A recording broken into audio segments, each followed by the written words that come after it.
Bonjour, Gemara de Megillah, on est au chapitre 1, on est à la page 13b. Alors, avant de faire la page 13b, je vais juste revenir rapidement sur ce qu'on disait avant. On est en train de parler du sujet à propos de lorsque les jeunes filles furent rassemblées une seconde fois sur ce sujet-là. Donc, on avait expliqué que Mordechai avait donné un conseil d'amener d'autres filles parce qu'Assuérus voyait que Esther n'était pas très consentante. Et comment lui donner envie d'être avec le roi?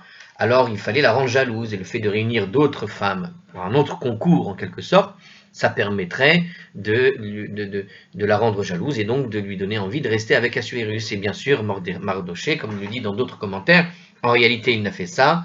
Alors il lui a donné ce conseil-là parce que Assuérus voulait surtout savoir en réalité c'était quoi sa naissance, d'où venait, de quel peuple il venait. C'est ce que nous dit la Gemara. Mais dans d'autres commentaires, justement, Assuérus se plaignait surtout qu'elle n'était pas intéressée, a priori, malgré le fait qu'elle soit devenue la reine, et donc essayer de la rendre jalouse. Mais dans le but, Mardoché, lui, il a donné donc ce conseil, non pas pour qu'évidemment Esther devienne jalouse, mais plutôt pour qu'il lâche Esther avec l'espoir que peut-être en trouvant une autre femme, ils disent bon bah finalement ce sera pas toi, ce sera une autre. Bien. Et là, maintenant, la Gemara va faire donc, comme on a dit, une digression et on est arrivé ici. Alors, Amar Rabbi Elazar Maï Dirtiv, donc on est dernière des 3-4 derniers mots de la page 13a. Rabbi Elazar a dit quelle est la signification du verset. Quel verset justement? Lo igram et tzadik einav. Qu'est-ce que ça veut dire? Il ne détourne pas ses yeux du juste, nous demande ici Rabbi, que je viens pourtant de citer, Elazar. Alors, dans le livre de Job, dans le livre de Yov, donc, chapitre 36, verset 7, le verset entier, il dit comme ça, Loigra mitzadik aina ve'et melachim lakise, vayashivem lanetzach, vaigbaou. Il ne détourne pas ses yeux du juste, et c'est avec des rois sur le trône qu'il les établit, les justes donc, à jamais, et ils sont exaltés. Donc, qu'est-ce que veut dire ces mots? Alors, il nous dit ici en commentaire scroll, directement déjà, il nous dit comme ça que Dieu, a priori, est constamment attentif aux actions des justes et il les rétribue mesure pour mesure, même après plusieurs générations. Et ceux qui suivent va témoigner justement de ce qu'il dit. Il ne doit pas ses yeux du juste.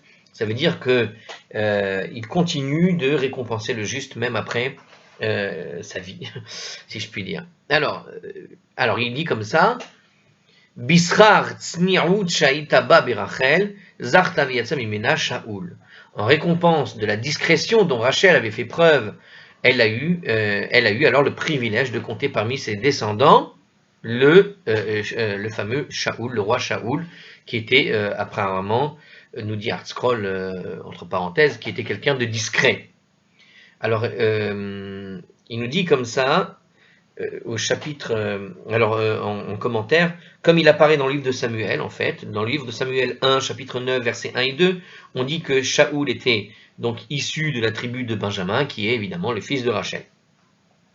Le Targum Sheni, lui, sur Esther, chapitre 2, verset 5, lui retrace l'ascendance de Shaoul sans interruption jusqu'à Benjamin.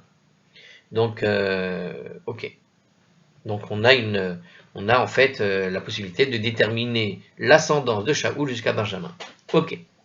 Alors, donc en tout cas, on nous dit quoi? On nous dit que Rachel a eu une discrétion qui a eu comme privilège finalement de compter parmi ses descendants le roi Shaoul, le discret Shaoul, comme l'écrit le Hartscroll. Ubishrar tzniut she'ayabo beshaoul zacha ve'yatsa mimenu Esther.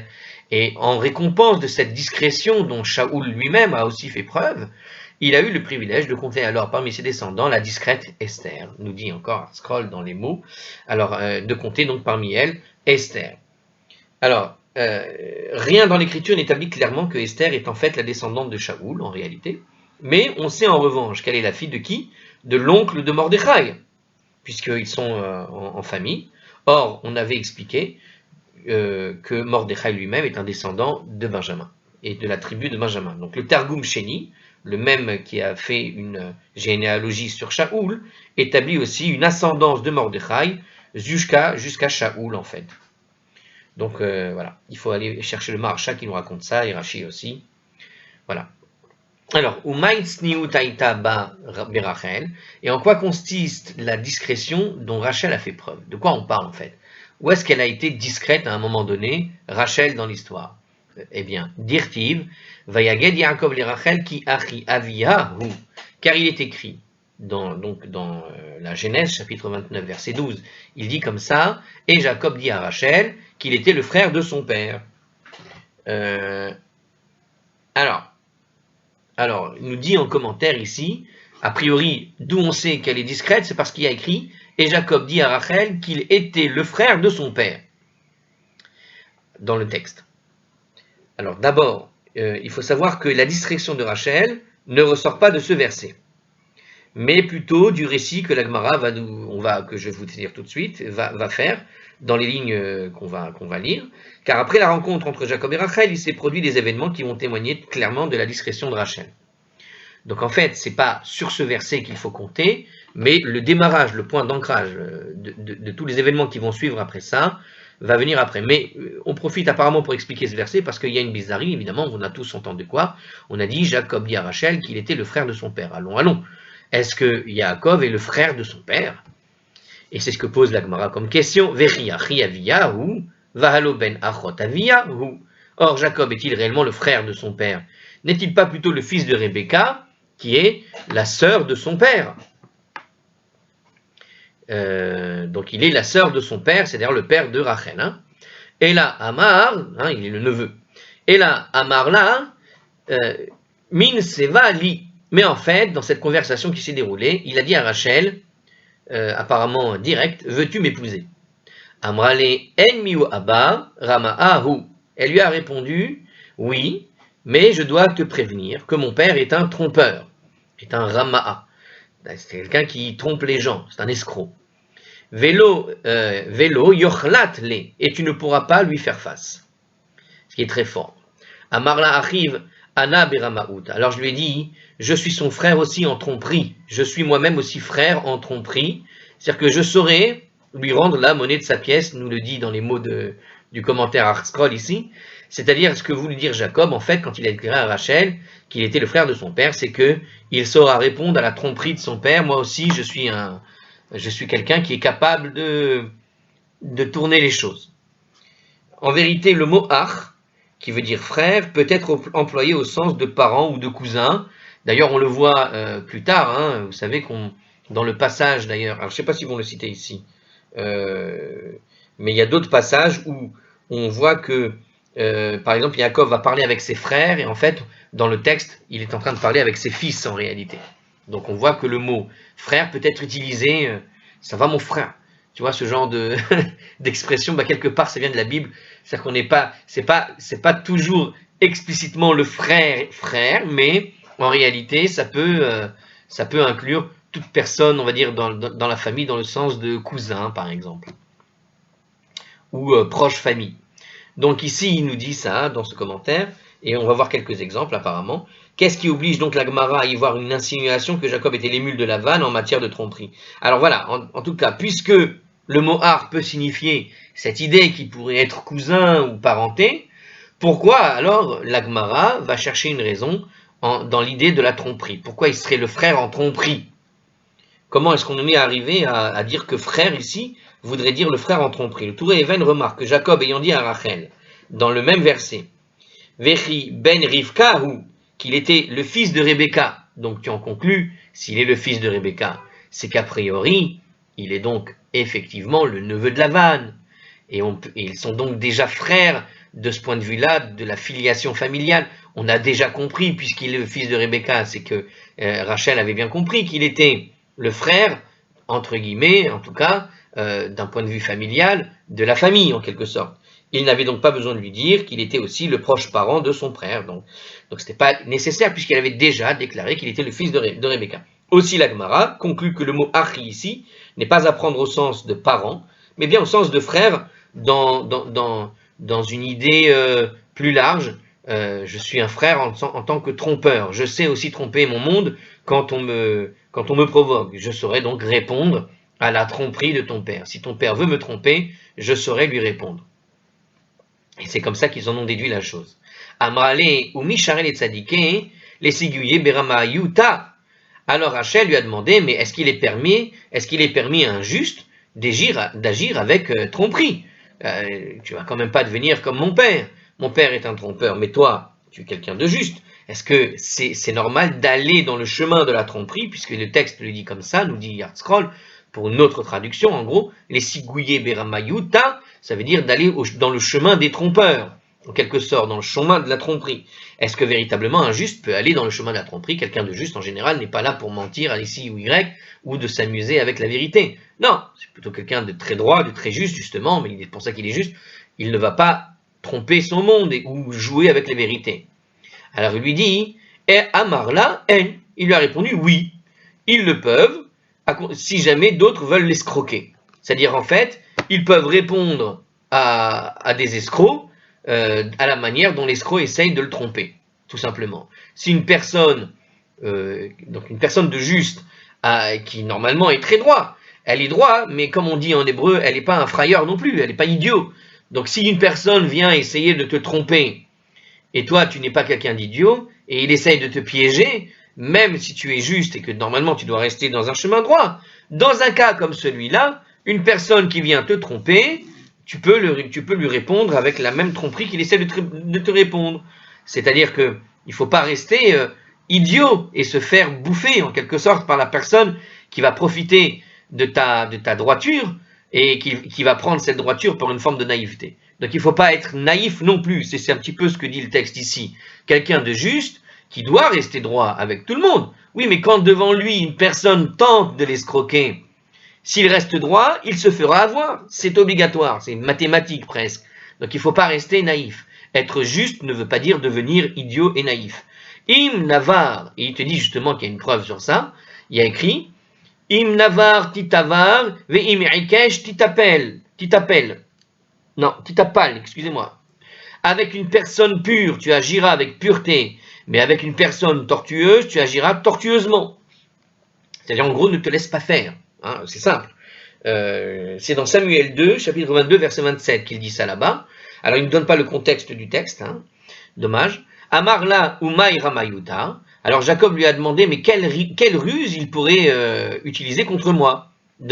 Quelle est la tromperie qu'il a déjà en tête avant même de me rencontrer? Amra la itli arta dikshisha minai. Elle lui a répondu, j'ai une sœur qui est plus âgée que moi, à savoir Léa. Velo minesevli mikama. Et mon père ne me mariera pas avant de la marier elle.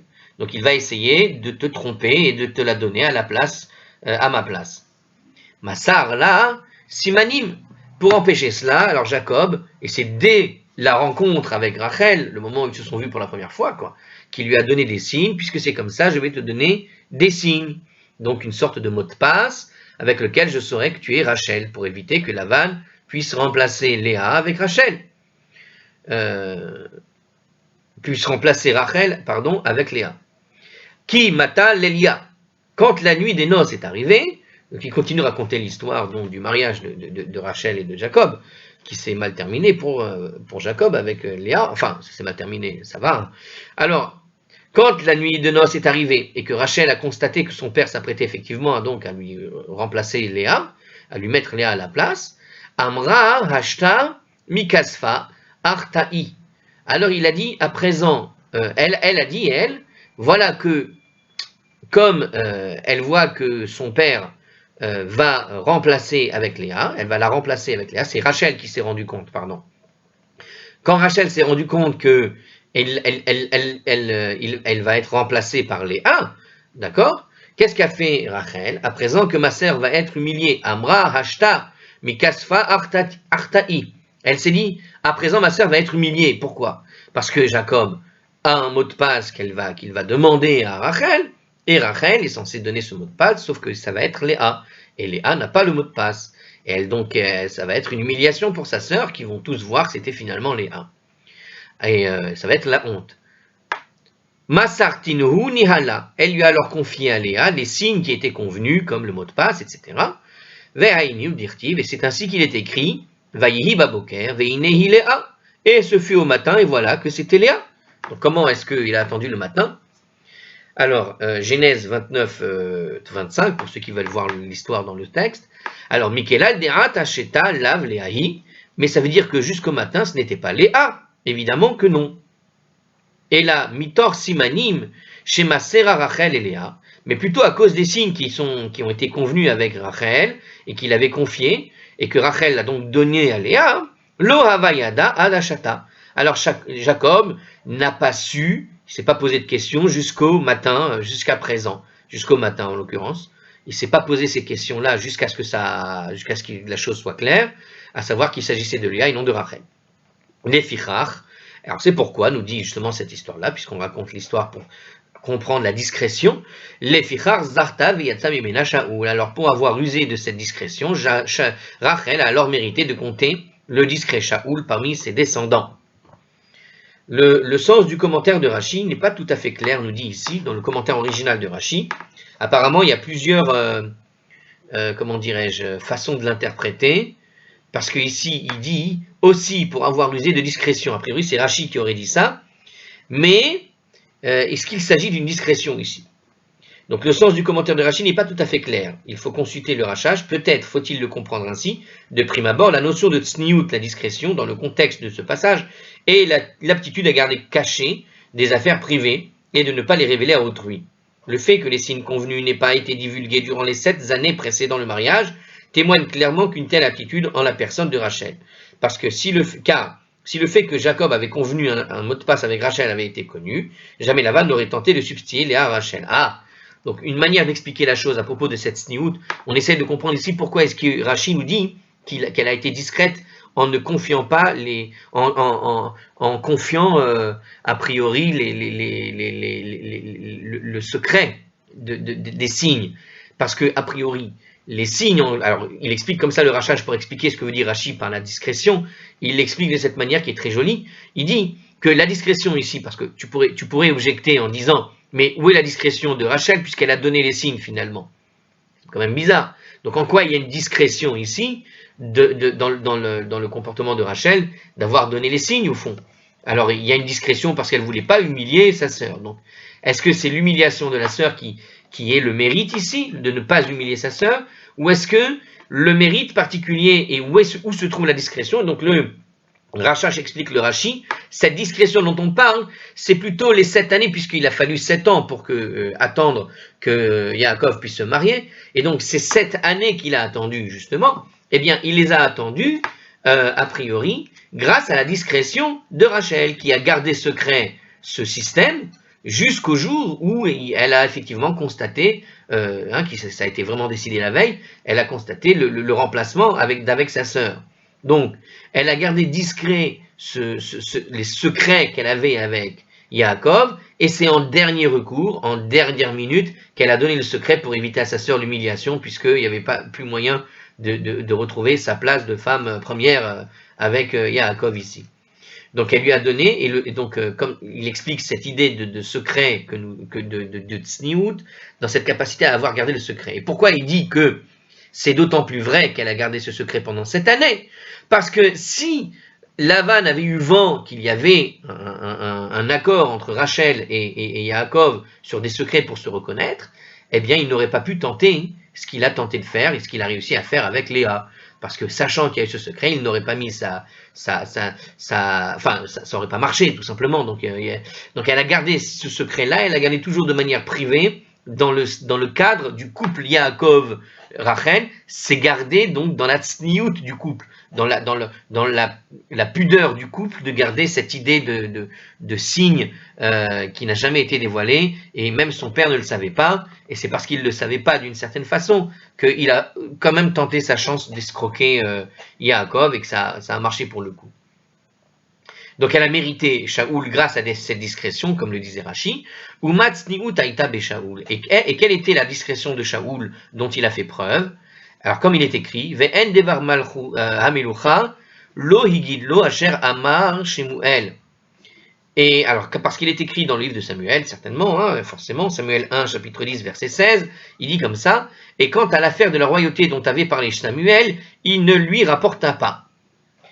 Alors c'était quoi? En fait, après avoir été oint par Samuel, Shaoul a rencontré son oncle. Ah, c'est ça. Donc, dans le contexte de l'histoire, il venait d'être roi, il venait de devenir roi d'Israël, oint par Samuel, et lorsqu'il lui a posé la question où est-ce qu'il était, Shaoul a répondu qu'il est parti à la recherche des ânesses qui étaient perdues, et qu'après de vaines recherches, il a été prendre conseil auprès de Samuel. Donc, il ne savait pas, l'oncle, qu'a priori, il était devenu le roi d'Israël. Donc, quand l'oncle veut savoir ce qu'a dit le prophète, Shaoul répond qu'il a affirmé que les ânesses avaient été retrouvées. En fait, Shaoul a eu tout simplement la discrétion de ne pas révéler à son oncle qu'il venait d'être oint et venait de devenir roi. Il l'a laissé un peu sans le lui dire, par pudeur justement. C'est son oncle, c'est son tonton, il ne voulait pas le vexer, alors il lui a rien dit. Zacha ve'yatsa mimenu Esther, c'est pourquoi il a mérité de compter la discrète Esther parmi ses descendants, justement. Alors par contre, on ne sait pas la discrétion d'Esther, mais on sait qu'Esther avait caché son origine, et c'était ça la discrétion d'Esther, probablement. Alors, ce passage de la Gemara nous dit ici l'autre commentaire, encore un autre commentaire, tel qu'il est consigné dans le En Yaakov, poursuit en fait Ve Esther Maïhi Dirtiv. Donc évidemment, ils expliquent là-bas justement la suite. Donc il y a une suite à ce passage de la Gemara qui n'est pas rapporté dans cette Gemara ici, mais qui se trouve ailleurs, dans En Yaakov. En Esther Maged, c'est ce que je viens de dire en fait. En Esther Magedet Molata Vet Hama. Et quant à Esther, en quoi? Donc il y a une question qui est posée dans une suite de la Gemara, dans une autre version de la Gemara. Il y a une autre version de la Gemara qui continue en fait la discussion en disant et Esther, pourquoi est-ce qu'elle est discrète? En gros, parce qu'il est écrit et en Esther Magedet Molata Vet Hama. Et c'est-à-dire qu'elle ne disait rien sur la naissance de son peuple, etc. Donc on a fait cette digression, je répète, cette digression, juste après avoir discuté de Assuérus qui cherchait à tout prix à savoir l'origine de Esther et qui avait donc organisé un deuxième rassemblement de femmes pour essayer de la soudoyer en quelque sorte, et aussi parce qu'il avait fait baisser les taxes, il avait fait des repas, etc., spécial pour Esther. L'idée, c'était de lui faire sortir un peu la vérité. Or, Esther, qui était de l'ascendance royale, aurait pu se prévaloir de ses origines auprès d'Achashverosh, mais elle a tenu la chose secrète et ne l'a pas dévoilée. Ah, voilà le fond de l'histoire. En quoi il y a un secret de garder vraiment fort? Le problème, c'est que dans cette explication-là, on oublie que la Megillah nous précise quand même que c'est Mordechai qui lui avait demandé. Mais il dit ici que Esther, en fait, a gardé secret qu'elle avait une ascendance royale, qu'elle était de la dynastie, quelque part, de Shaoul, d'une certaine façon. Et donc, elle a gardé ça secret. Et d'une certaine manière, il nous dit ici dans ce commentaire, mais j'aime pas beaucoup ce commentaire, du coup, dans Etz Yosef, qui nous dit qu'elle aurait pu se prévaloir de l'ascendance royale et donc, en quelque sorte, avoir des chances d'être choisie pour reine juste pour cette raison-là, et non pas pour la grâce qui a été celle qu'elle a témoignée et que les gens ont eu en la regardant. Donc elle aurait pu se prévaloir donc d'ascendance royale, et donc rien que pour ça, il aurait été intéressé à ce moment-là à Assuérus, sauf que pourquoi je n'aime pas cette explication, comme j'ai dit, parce que dans la suite on te dit que c'est Mardoché qui a demandé de ne pas le dire, et qu'au fond on a donné une autre explication à propos de cette seconde rassemblement des femmes qui était quelque part destinée à essayer de ne pas, comment dirais-je, à essayer d'éviter que Esther ne soit la reine, puisque c'était au départ la compagne de Mardoché, et Mardoché avait tout intérêt à ce qu'elle perde ce concours. Donc voilà, donc pour qu'elle puisse revenir tranquillement à la maison, et ce mauvais et l'histoire d'Assuérus n'aurait été qu'un mauvais souvenir. Bref, voilà le fond de l'histoire. Alors tout ça, c'était parti sur le commentaire donc de ce passage dans le livre de Job, pour expliquer que Dieu ne se détourne pas ses yeux du juste, ok? Et en fait, Rabbi Elazar continue sur le même verset en question. Alors sur le même verset de Job, chapitre 36, verset 7. Ve'amar Rabbi Elazar. Rabbi Elazar a dit Keshakadosh Baruchu posek gedula la Adam. Lorsque le Saint béni soit-il octroie la grandeur à un homme, posek levanav veliv nevanav ad sof koladorot. En fait, il l'octroie aussi à ses descendants et pour toutes les générations à venir, etc. Chez Nehemar, vayashivem la netzach, vaigbaou, etc. Donc comme il est dit, il les établit pour toujours et ils sont exaltés. Donc ça vient de Job, chapitre 36, verset 7. C'était la fin du verset qu'on vient d'expliquer. Alors, juste un autre commentaire tout de même. Oui, bon, alors c'est pas la peine, en fait. Ici, il nous précise juste une autre traduction, ses enfants et les enfants de ses enfants. Ça veut dire quand on dit à ses descendants, il est écrit dans le texte original, à ses enfants et aux enfants de ses enfants. Bon, c'est une autre... bon, ils ont mis un mot qui résume l'idée de descendant. Alors, donc on a dit, comme il est dit, il l'établit pour toujours, ils sont exaltés, et donc il nous explique Rabbi Eliezer, ça veut dire qu'il octroie, on va dire, cette grandeur, non seulement à l'homme en question, au juste en question, mais aussi à sa descendance, à ses enfants et aux enfants de ses enfants. Ve'im hegis da'ato. Mais si, en raison de sa haute destinée, il se montre hautain, par contre. Donc il nous dit ici, si à cause de cette grandeur qu'il a obtenue, le voilà orgueilleux, hautain, hein, c'est cette idée-là. Akadosh Baruchu mashpilo. Alors le Saint béni soit-il le rabaisse. Sheneemar ve'im asurim bazikim, etc. Comme il est dit au verset suivant, et s'ils sont liés par les chaînes, etc. Alors qu'est-ce que ça veut dire? Dans le verset d'après, justement, il nous dit comme ça, et on va expliquer le verset d'après, du coup. Enfin, pas complètement, mais le verset est explicite. Alors, c'est le verset d'après, dans Job, chapitre 36, donc le verset 8. Ve'im asurim bazikim yillardun bechavle oni. Et vayashivem la netzar vaigbaou. Donc, ah non, alors c'est la suite, pardon. Alors, il nous dit, et s'ils sont liés par les chaînes, empêtrés dans les cordes de la pauvreté. Or, c'est étrange, parce que ce verset nous parle donc des cordes de la pauvreté, liées par des chaînes empêtrées dans les cordes de la pauvreté. Or, ce verset fait suite à quoi? Il fait suite à Vayashivem, la Netzar, Vaïkbaou. Tu les as établis à jamais, ils sont exaltés. Comment tu peux les établir à jamais, ils sont exaltés dans une grandeur, et soudain, tu les vois dans la pauvreté? Donc, Rabbi Eliezer, lui, il voit justement un lien. Il dit, s'ils sont exaltés, ça veut dire s'ils se montrent hautains, le terme exalté, il le prend comme l'idée de hautain. Hein, c'est-à-dire qu'il est un peu trop, il se grandit tout seul même. C'est-à-dire il est grand de par sa fonction et parce qu'il a atteint des grandeurs, mais lui-même s'auto-grandit du coup. Il se sent très grand. C'est ce sentiment intérieur qui pose problème. À cause de leur haute destinée, nous dit justement Rabbi Eliezer, à cause de la juxtaposition des deux versets, où on parle d'un côté de la pauvreté et de l'autre côté de celui qui a atteint les grandeurs, eh bien, quand tu atteins une grandeur et que dans cette grandeur, tu atteins les grandeurs aussi, la folie des grandeurs, cette fois-ci, celle de la tête, alors ils seront punis par les chaînes de la pauvreté, justement. Ils sont rabaissés pour les ramener en quelque sorte sur le chemin dans lequel ils ont été choisis au départ, c'est-à-dire des gens droits et qui restent droits. Et qui restent, mais qui restent dans une sorte de discrétion. Juste, mais discret. Alors la Megillah continue, et on reprend donc l'explication de la Megillah. Voilà, on a fait une petite digression dans le livre de Job, et on revient à la Megillah. Ve'et ma'amar Mordechai Esther osa. Et tout ce que disait Mordechai, eh bien Esther le faisait. Et la consigne de Mordechai, Esther la suivait, comme dans les mots de Hartskral. Alors, c'est le verset 2, le verset 20 du chapitre 2. Amar Rabbi Yirmiya Shaita Mar Adam Nida la Chachamim. Rabbi Yirmiya a dit, ça nous apprend en fait qu'elle montrait le sens de ses règles aux sages pour savoir, afin de savoir si elle était Nida. Alors c'est un petit peu bizarre ce qu'elle nous dit là. Alors, on va quand même préciser ce que c'est la Nida, puisqu'on est sur ArtScroll et qu'on explique tout. Alors, toute femme qui a ses règles devient ce qu'on dit Nida. Ça veut dire que toute relation conjugale lui est alors interdite. Donc, quand elle devient Nida, alors elle ne devient Nida que lorsque son flux répond à l'un des 5 tons rouges qui sont décrits dans la Mishnah. Donc, dans le traité de Nida, chapitre 19a, il y a là-bas une description assez, comment dirais-je, explicite de comment on va déterminer si oui ou non elle est dans la Nida. Et il y a donc plusieurs tons rouges.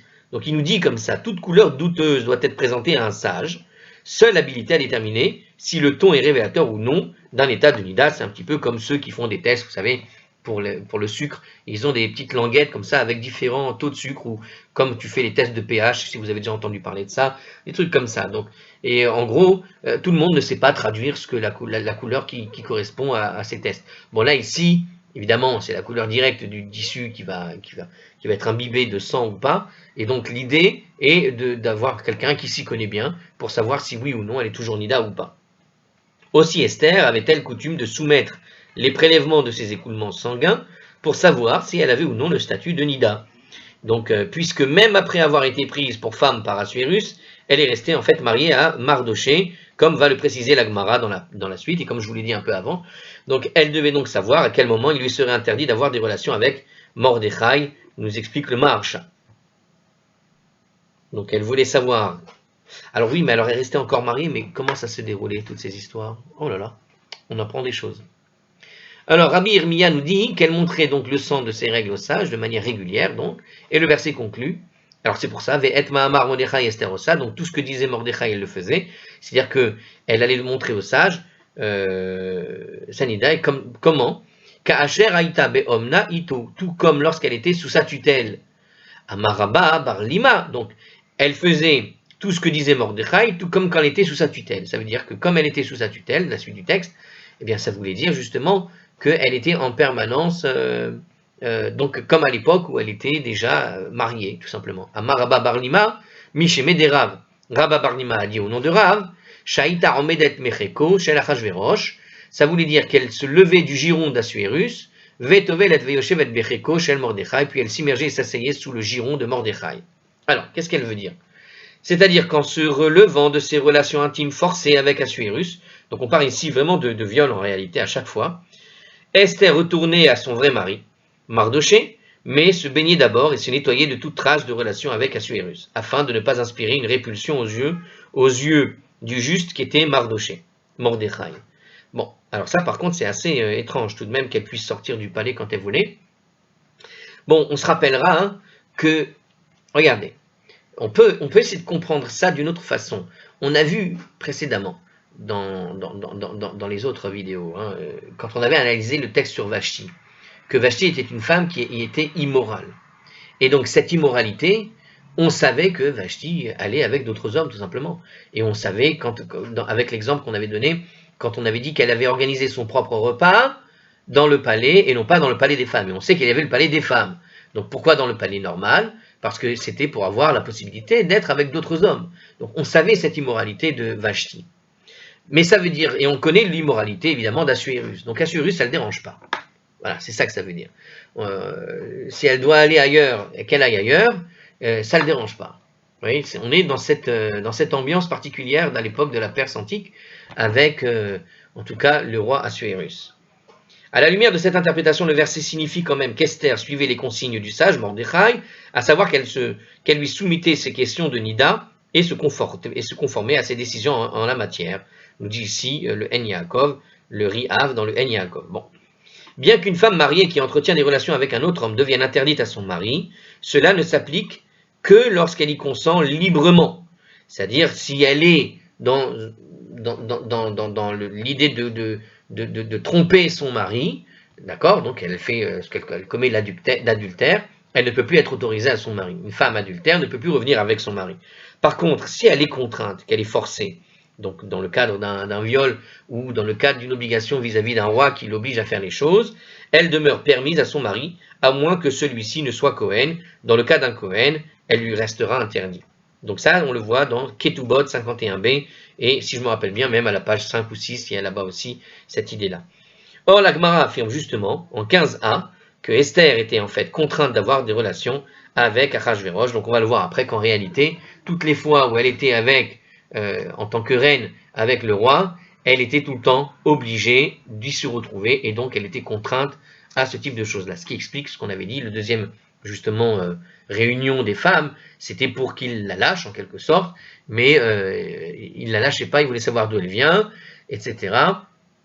Et il n'y a rien à faire, il s'est attaché à elle, mais ça ne le dérangeait pas, puisqu'on a vu qu'il violait quasiment toutes les femmes du royaume, puisqu'il organisait ces espèces de réunions dans le but d'avoir des relations avec toutes les femmes, et comme on l'a expliqué plus tard, même marié, ça ne dérangeait pas.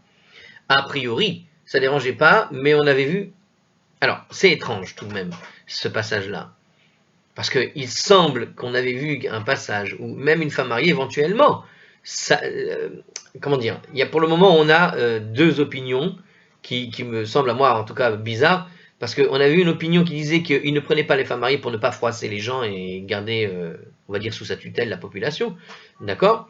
Et d'un autre côté, voilà, on a le cas de Esther, si véritablement ça ne le dérangeait pas d'aller, si ça le dérangeait tellement que ça d'aller avec des femmes mariées, il suffisait à Esther de dire qu'elle était la femme de Mardoché, et ça suffisait. Or, on sait que ça ne suffisait, a priori, ça ne devait pas suffire. Donc, il allait forcément avec des femmes mariées aussi, quand il fait la réunion des jeunes femmes, et c'est bien précis, non pas des femmes vierges, mais des femmes qui étaient belles du royaume, point. Sans préciser qu'elles soient vierges ou pas. Ça ne dérangeait pas le roi, comme on l'a vu ailleurs, qu'elle soit vierge, il en profitait, qu'elle soit pas vierge, il en profitait quand même aussi. Quand il avait envie d'une vierge, il prenait une vierge, quand il ne prenait pas une vierge, il prenait une pas vierge. Voilà.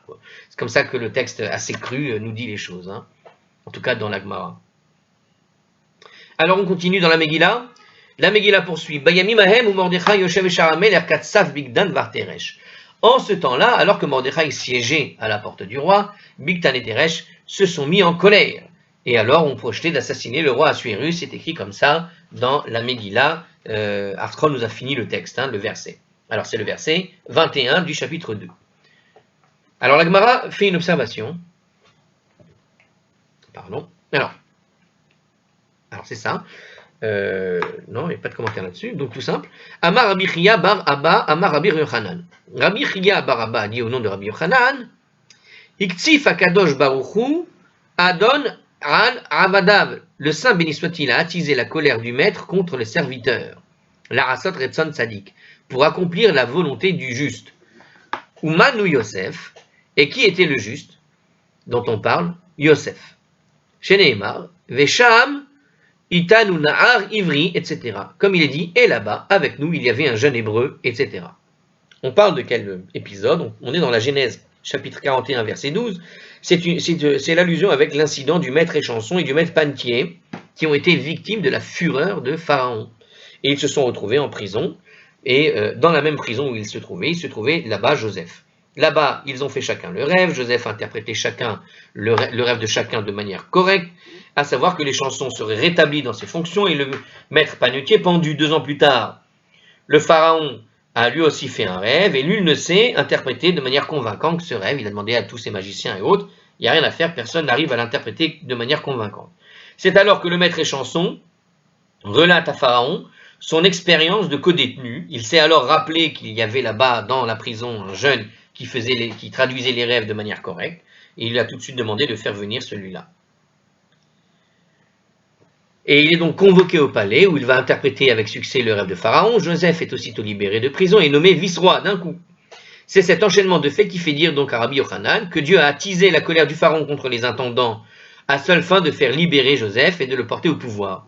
Donc, l'histoire qui s'est déroulée avec Yosef, d'accord, c'est d'abord la colère qu'a eu Pharaon est une colère que Dieu, quelque part, a dirigée sur ses serviteurs pour que ses serviteurs se retrouvent avec Yosef dans la prison, que Yosef traduise le rêve, et du coup, quand il retourne à sa place, le maître échanson, à un moment ou à un autre, il va se rappeler de Yosef et ça va le libérer. Donc, l'enchaînement des événements n'est pas un hasard, ce n'est pas dû au hasard que le maître échanson se soit retrouvé en prison, et le maître panetier aussi. Ils se sont retrouvés en prison sous une colère dirigée par Dieu, que Dieu a provoquée dans le cœur de Pharaon contre ses 2 serviteurs, parce que il était utile pour Dieu qu'ils se retrouvent dans cette prison-là, et par la suite, qu'ils témoignent de la justesse, j'ai envie de dire, de Joseph, et c'est ce qui va permettre de libérer Yosef.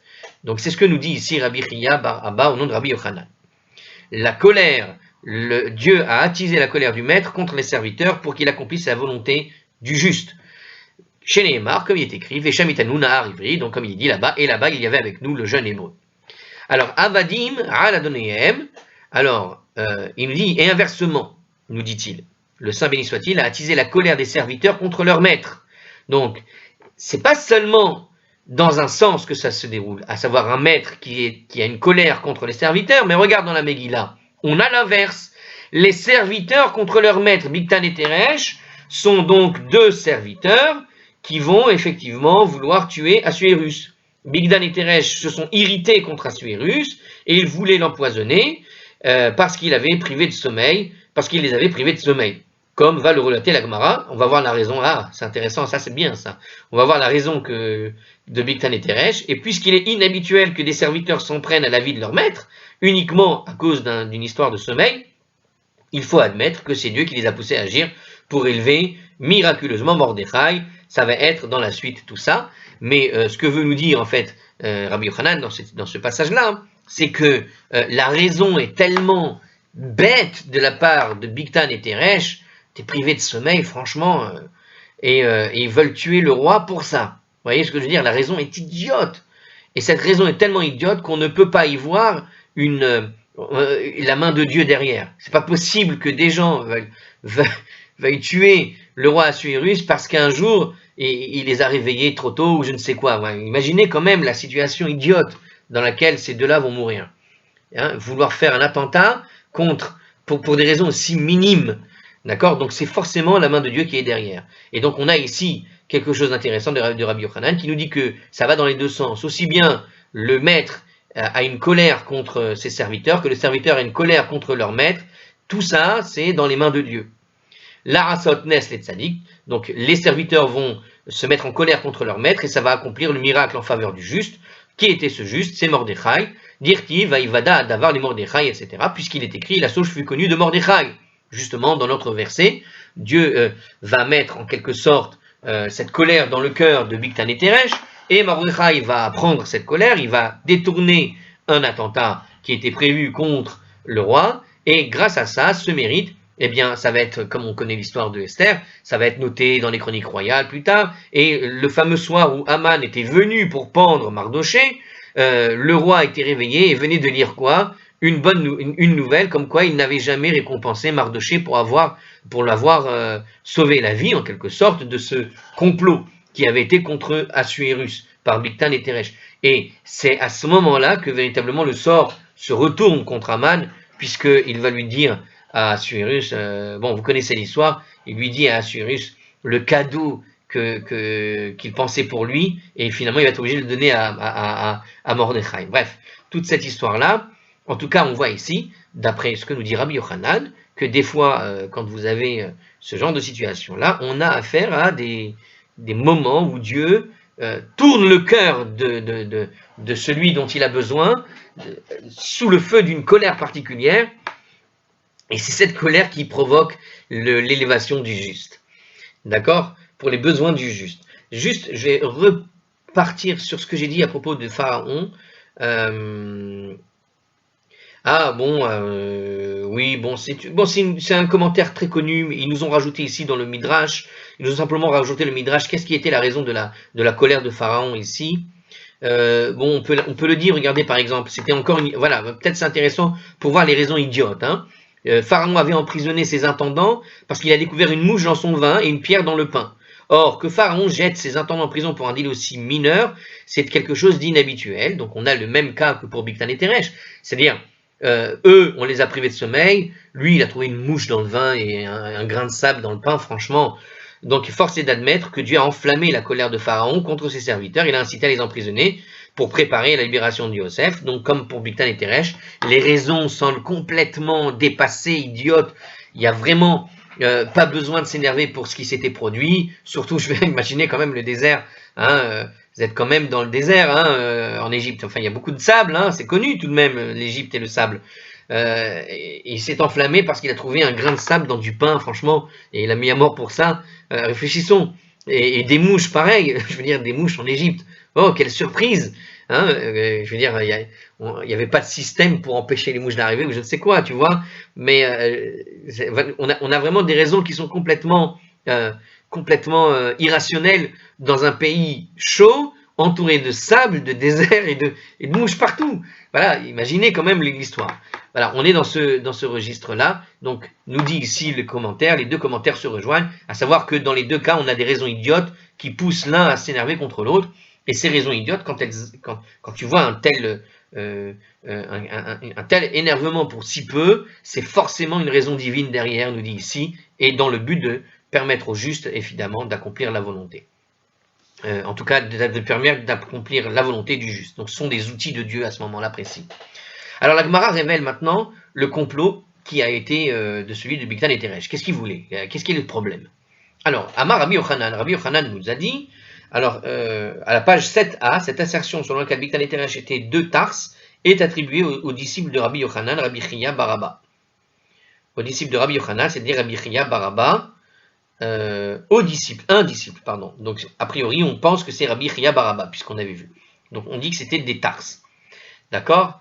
Alors, ok, c'est où Tarses?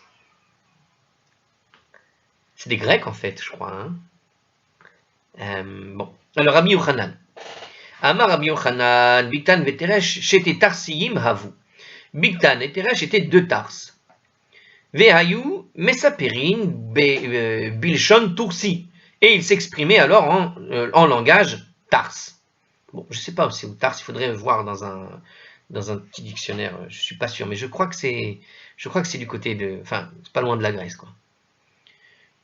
Veomrim miyom shebat zo lorainu shena be'inenu. Et ils disaient l'un à l'autre, depuis le jour où cette femme est venue au palais, nous n'avons pas connu de sommeil. Donc, quelle est cette femme? Alors, il dit comme ça, nous n'avons pas vu le sommeil à nos yeux. Ça veut dire quoi? Dans les termes, les mots, il dit en fait, nous n'avons pas de sommeil à nos yeux. On n'arrive pas à dormir. Pourquoi? Alors, il explique l'usage précis de cette expression dans ce contexte. En fait, épris d'Esther, Achashverosh avait de fréquentes relations avec elle, ce qui avait pour effet d'attiser sa soif, et ses intendants Bigtan et Teresh s'affairaient constamment à lui fournir de la boisson, nous dit Rashi. Alors c'est vraiment charmant les explications de Rashi ici. Donc en gros, voilà, il s'occupait de sa femme, on va dire, comme on a vu, hein, c'était des viols tous les soirs, même si elle dit rien, puisqu'elle n'a pas le choix. Et donc, voilà, tous les soirs, apparemment, nous dit Rashi, c'est pour ça que l'expression ici de cette femme-là, on n'a pas de sommeil à nos yeux, c'est-à-dire on n'a pas le temps de pouvoir dormir, il faut tout le temps venir contenter le roi après ses relations. Il y a quelque chose de bizarre ici, parce qu'on aurait pu prétexter le fameux deuxième rassemblement des femmes. Par exemple, je veux dire, même le premier rassemblement des femmes, se sont enchaînés le premier rassemblement des femmes, le mariage avec Esther, puis ensuite le deuxième rassemblement des femmes. Donc on imagine bien qu'il était occupé tous les soirs, pas forcément avec la même femme d'ailleurs. Bon. La Megillah, au chapitre 2, 21, décrit aussi les fonctions de Bigtan et Teresh. Shomrei Asaf, qui veut dire les gardiens du seuil, mais qui pourrait tout aussi bien être les gardiens de la coupe, c'est-à-dire de la coupe de vin, hein, donc la boisson. Autrement dit, les intendants chargés de fournir au roi la boisson, et s'explique le commentaire de Rachid ici. Autre explication, Bigtan et Teresh en fait étaient bien des gardes du palais, mais comme les intendants personnels du roi se retiraient la nuit pour laisser le roi et la reine dans l'intimité, c'était ces gardes qui devaient alors veiller aux besoins nocturnes du roi, donc ils étaient tout le temps réveillés pour faire les gardes nocturnes à chaque fois qu'ils devaient aller être avec une femme. Et c'est ce qui se passait. Alors, il nous dit comme ça, en tout cas, alors dans la suite, donc on voit qu'ils n'avaient pas connu de sommeil, ils n'arrivaient pas à dormir, ils n'en pouvaient plus. Bo venatil eres vesafel kedeshe yamut. Allons mettre du poison dans la coupe, là où il boit, donc, afin qu'il meure. Hein, et c'est pour ça que des gens expliquent qu'ils étaient les responsables de la boisson. Vehen loayu yudaim, qui est Mordechai, miyosheve lishkat hagazit haya. Or, ils ne savaient pas que Mordechai était de ceux qui siégeaient dans la chambre de la pierre taillée. Alors, la chambre de la pierre taillée, c'est dans le temple. Hein. Il s'agit d'une salle située dans le temple où siégeait le grand Sanhédrin, la cour suprême, composée de 71 juges, dont Mordechai était membre. Et les membres, évidemment, de là-bas, parlaient 70 langues. Il le dit, Vehaya Yodea, dans la Gemara, Vehaya Yodea, Beshivarim Lachon. Et il connaissait donc 70 langues du monde. Donc, il savait parler 70 langues. Donc, dans le traité Menachot 65a et Sanhédrin 17a, inscrivent les connaissances des 70 langues parmi les aptitudes indispensables pour être membre du Sanhédrin. Ah là là, quand tu penses qu'aujourd'hui, des fois, vous avez des religieux qui ne veulent pas apprendre l'anglais ou qui forcent les enfants à ne pas apprendre le français quand on est en Israël. Bon, normalement, il faut apprendre 70 langues. Je veux dire, l'anglais... je te dirais, aujourd'hui, si on voulait créer un Sanhédrin, normalement, il faudrait pouvoir parler le français, enfin les langues principalement parlées dans le monde, c'est-à-dire l'espagnol, l'anglais, le chinois, le français, hein, dans l'ordre des langues les plus parlées, quoi. Je te dirais quoi encore, le russe, quoi. Voilà, une fois que tu as les 5 langues, ces 5 langues, normalement, tu parles quasiment les 80% de la langue, 90% des langues du monde entier. Hein.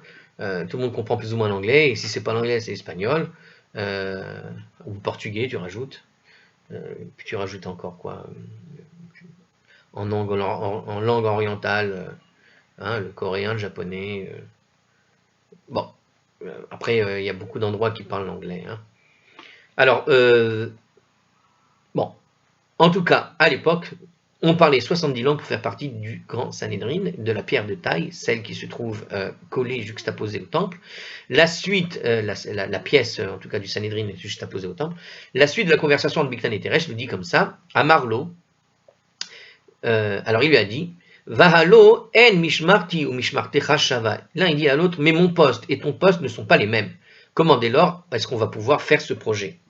Alors ça voulait dire qu'ils ne travaillaient pas dans le même endroit. Hein. Les commentateurs proposent donc plusieurs hypothèses quant aux fonctions respectives de Bigtan et Teresh et aux obstacles qu'elles posaient à l'exécution du complot et enfin à la solution à laquelle ils ont songé. Donc il y a plein de tentatives d'expliquer la chose, le Marsha, l'Uriav dans Yaakov, le Ben Yehoyada, chacun y va de son explication, il ne le donne pas ici, c'est dommage, ça aurait pu être sympathique d'avoir quelques idées. Déjà, on a une idée de ce que les uns et les autres peuvent dire, puisqu'on a déjà vu en commentaire que certains pensent qu'ils s'occupaient de la boisson, les deux, certains pensent que les deux s'occupaient en fait d'être gardes devant le palais. Bon, ce qu'on pourrait dire, puisqu'ils parlent en Tarse, et que les deux sont devant Mardoché en pensant que Mardoché ne parle pas.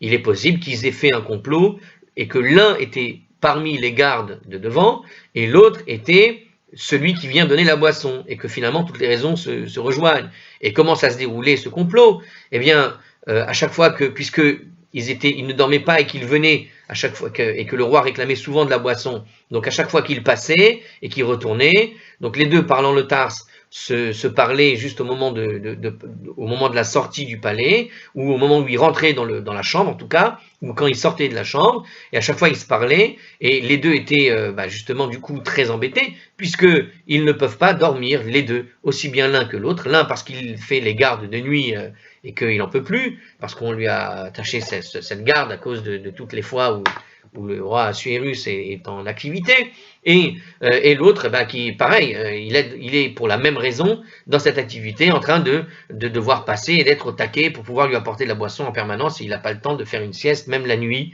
et il est obligé de le servir en permanence. Donc il y a ce côté-là, on peut imaginer très bien la scène où tu vois celui qui donne la boisson, et les deux sont quelque part de Tarse, puisque d'une certaine manière, c'est comme ça qu'ils se communiquent et qu'ils ont eu cette idée, en tout cas, de pouvoir faire cet attentat. C'est-à-dire que puisqu'ils sont les seuls à ce moment précis de pouvoir parler la même langue, alors ils ont vu que les deux étaient en train de se plaindre de la même chose, et ils n'ont pas imaginé évidemment que Mardoché parlait le Tarse, ni d'autres. Il n'y avait personne d'autre d'ailleurs. Mais c'est dans ce contexte-là que ça a pu se produire, et ça semble tout à fait plausible. Ils doivent dire ce genre de choses-là. Un des trois doivent dire quelque chose comme ça, puisqu'on a proposé en partie certains aspects de cette explication-là dans les autres commentaires. Ok, alors on continue. Alors il dit donc à Marlo, Ani Eshmor Mishmarti ou Mishmartecha, moi je surveillerai mon poste et ton poste, et en effet il est écrit, Vaivuka Shadavar Vaimatse, ensuite il fut fait. Alors l'un a dit à l'autre, je reprends, l'un a dit à l'autre, mais mon poste et ton poste ne sont pas les mêmes, c'est pas grave, moi je surveillerai mon poste et ton poste. C'est-à-dire que je surveillerai mon poste et ton poste, c'est-à-dire qu'à un moment donné, on s'échange les places, on vérifie, puisqu'on a accès à deux types d'endroits, l'endroit des boissons, l'endroit des machins. Moi, au moment où tu passes, je te mets le truc, tu vois, je surveillerai mon poste et ton poste.